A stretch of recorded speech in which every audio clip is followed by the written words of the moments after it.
Now that we've covered all the details of basic balloons, let's take a look at the Auto Balloon feature. I'll click the balloon drop-down and select Auto Balloon. This brings up the Auto Balloon Properties window.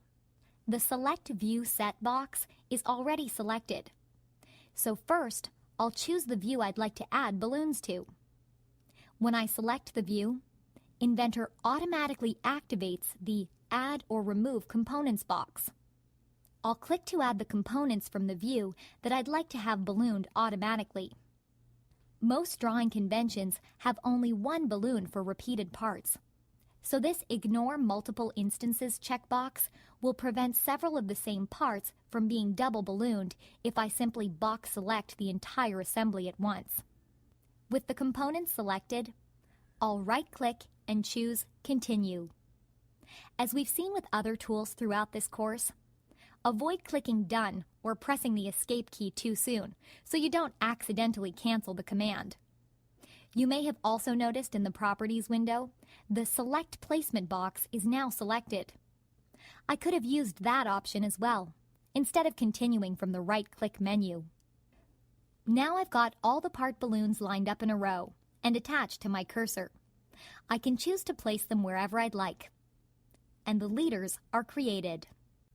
Let's take a look at a few additional options for placing these balloons. In the Placement section of the window, I can change the default horizontal alignment to vertical. You'll also notice a box for Offset Spacing. Here I can change the distance between the balloons as they line up next to each other in either horizontal or vertical alignments. The Around Placement option won't use this offset spacing. Instead, the balloons will be spaced out around the assembly, close to their respective components. There's also the Style Overrides option in the Properties window.